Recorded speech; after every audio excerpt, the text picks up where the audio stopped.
Hey everybody, I'm gonna look a little scrubby today. I don't care that I look a little scrubby today. It has been almost a year since I talked to everybody, and that's just a bit crazy. I know it's a bit crazy, but on the other hand, I've had life happen. Don't pay me no mind. I'm trying to see something really, really quickly. So tonight you're gonna hang out with me while we just kind of get raw and unfiltered. So that's why this is called Friday Night Unfiltered. We're just gonna have some real raw talk. Um, Catch me on the live, that's great. If you don't, that's great. You can catch it on the replay.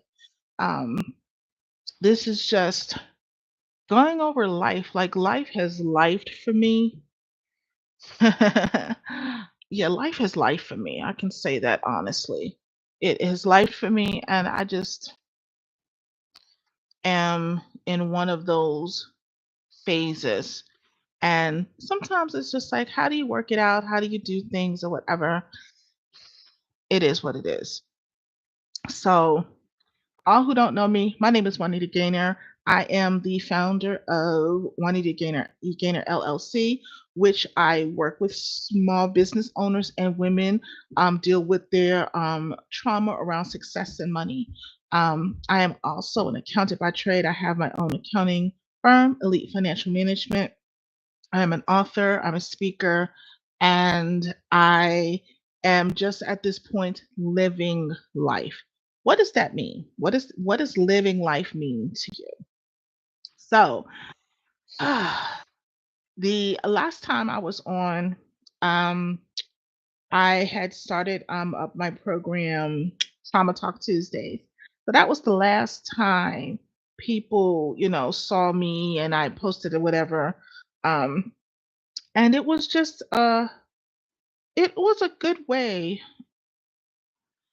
of, how should I say, of expressing how I was going through life, what was going on in life, really helping others deal with some trauma issues that was going on and what's happening with everything. And so this is February. So February of last year, I kind of had went into a phase where I was having problems with my hand, and I needed to get it dealt with. And I had been putting it off for a long time. And I was just like, okay, I'll get to it. I was going numb. So I finally, had that reevaluated. They found out what it was, said, hey, we can do the surgery. So I knew I was going to be down for at least about a good maybe 6 weeks. So we went and did the surgery. Had the surgery done in March. So had recovery time, went and chilled, took with my friend, we went to her birthday party and whatever. And then I was getting back into the swing of things. I was doing some consulting with the state. That had came to an end. So I was just hunkering down, was going to really spend the summer um just getting my brands together, rebranding, all of that other good stuff. Well, my babe got sick. And we're talking May 29th, things changed. And when I mean things changed, I mean things changed. And so we went to the hospital, and he spent from May 29th to September 27th. Um, and so he came home September 27th. So I'm gonna be just all the way transparent. We were not living in the same house. We had two separate households that lived around the corner. And so that had to change immediately. I instantly became a caregiver, would never change that for the world. But what I realized is that the things that I was helping my clients prepare for, I was semi prepared, but I was not prepared. And so there are just things that becoming a caregiver you don't think about.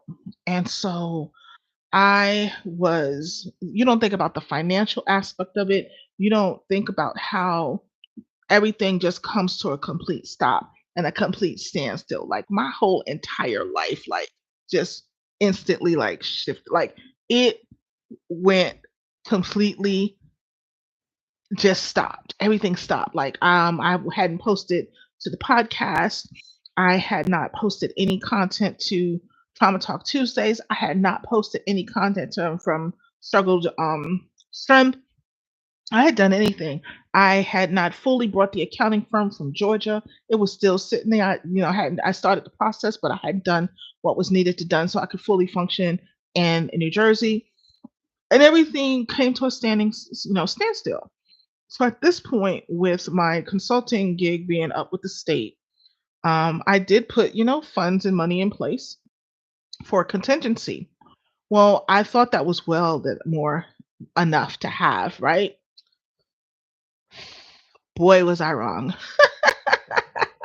Boy, was I wrong. So by the time October came, I realized that I had blown through my contingency. I had blown through my savings and was really kind of just wrapping up like this is going to get dicey. So it really got dicey last month because like I'm gonna be transparent. I am broke. And I mean broke in the sense of yes, I can make money and get more clients and things like that. But as for, savings, money that you can pull, contingencies, um, I used to have a 401k. Yeah, I don't have anything in that right now because of the stock market that, you know, um, I'll talk about that on a later date. But it it killed quickly. It killed real quickly. And so, with that being said, I don't know what that is. I don't know what that is. With that being said, I had to think about what am I doing? And so I had to come to terms with being a caregiver. And that has been something that I've struggled with because I do need help in a lot of areas. And I don't have anyone that I really can reach out to and ask for that help. I don't have anyone that I can reach out to financially and be like, hey, they can make a loan of a substantial amount.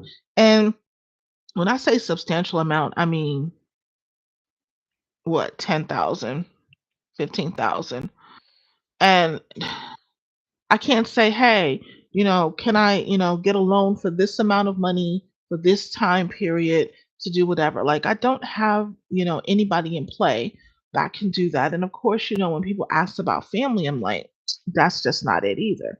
So how do you navigate?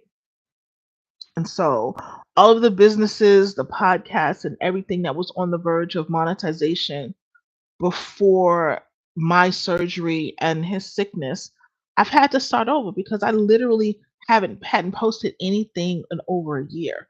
Um, I just started back posting and Struggle to Strength, which is my LinkedIn newsletter, about 2 weeks ago.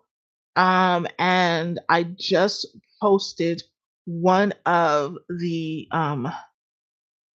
episodes from the podcast that I had originally live streamed, but I had not uploaded it to like Spotify. I just did that, yesterday. And I was just like, we're getting back into that habit.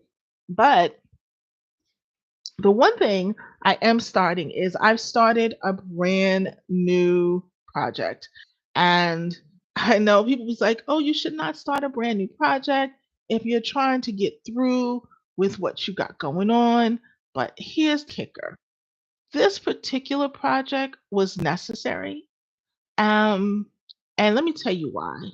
Because I needed an outlet to let people understand and people know the difference and what was behind the scenes. So on my Substack, which if you're there, I would love for you to subscribe. If you want to support me, you can also do the subscription. You can definitely do the subscription to that.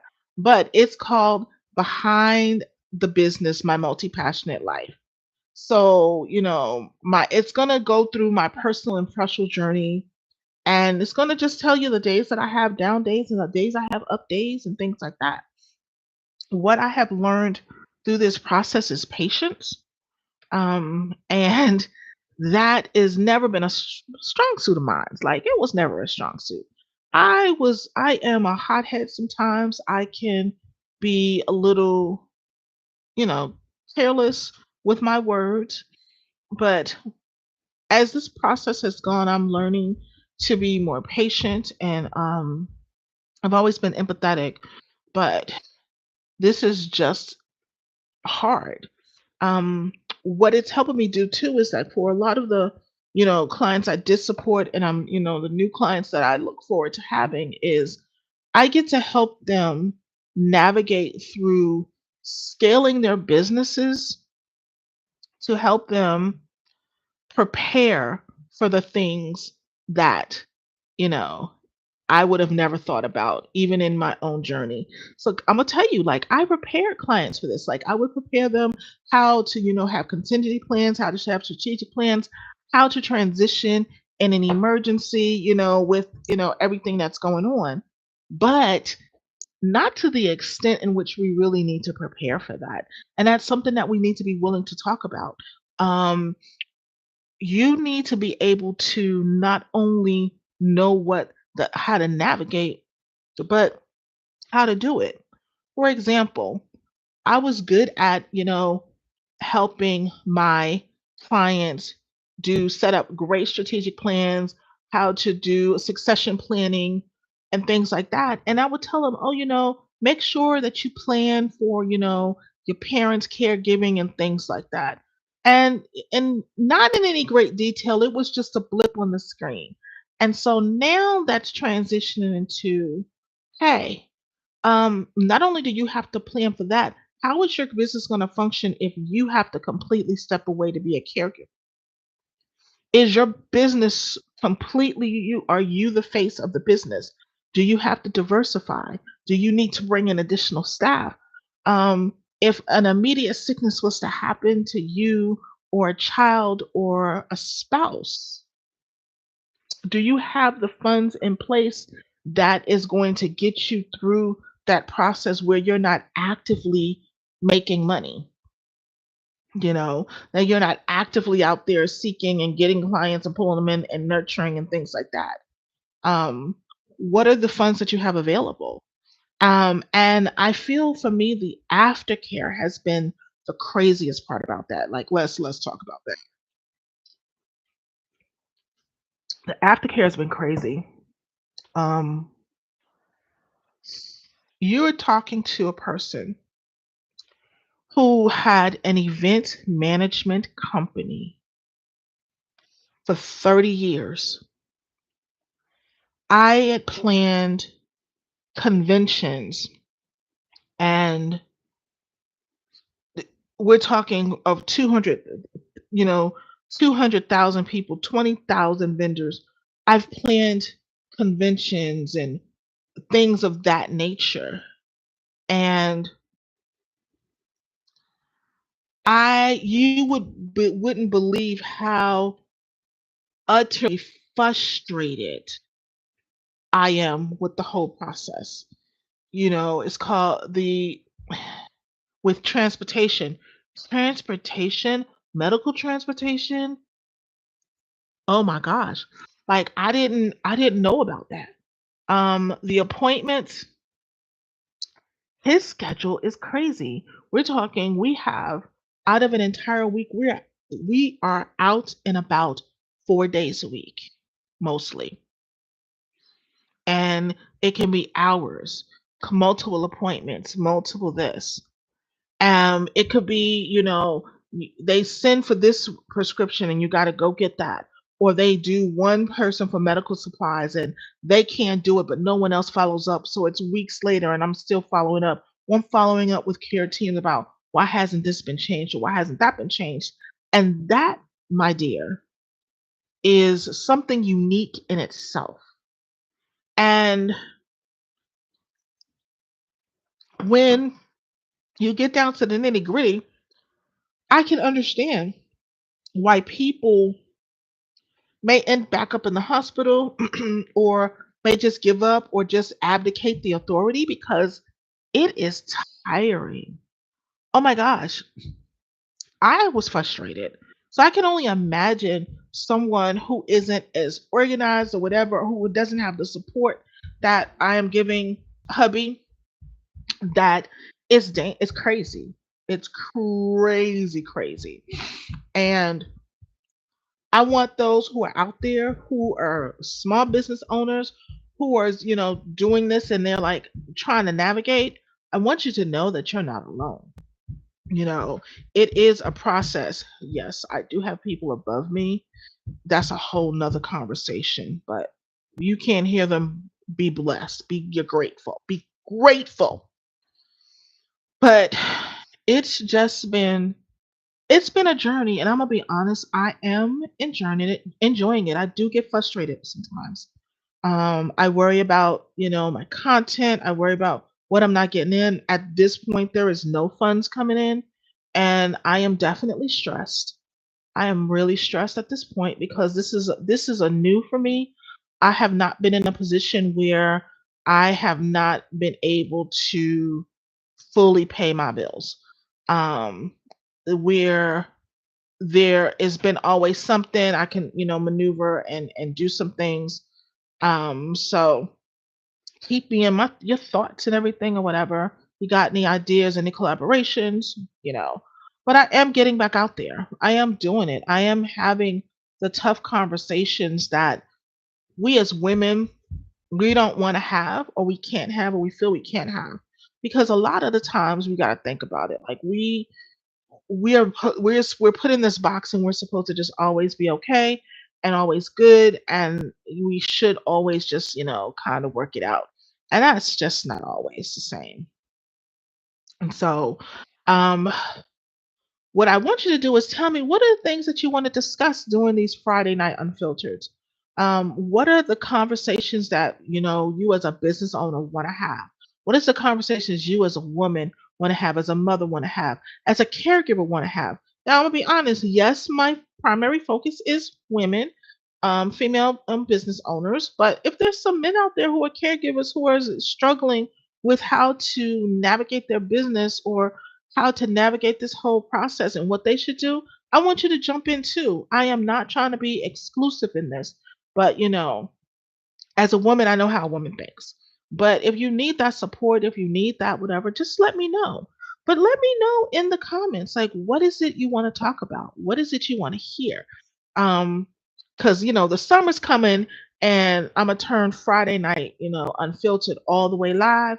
But leading up to the summer, what can we do to prepare? What is it on your bucket list? This is the month of March. We're in the last month of the first quarter. What were your first quarter goals? Were you able to attain them? And how you want to do your planning for your second quarter so that you can be better and ever so much. So I hope you have a great one. I wasn't going to be on here long. I just wanted to come and say, hey, I'm back. I'm coming.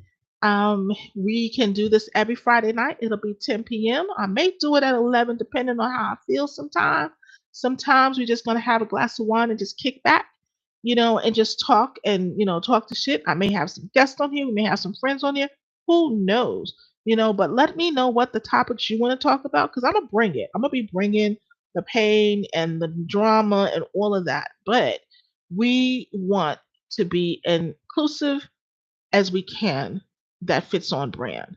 So that if you're a caregiver, a small business owner, a business owner, and this is the arena that you're in right now and you're struggling, I'm here for you. But I'll chit you back later. Have a great weekend, a great Friday. And I'm about to go and make me some French fries because that's what I want right now. But peace, collard greens, and peace in the Middle East. Thank you for joining me. Later, Gators. Later, later, later.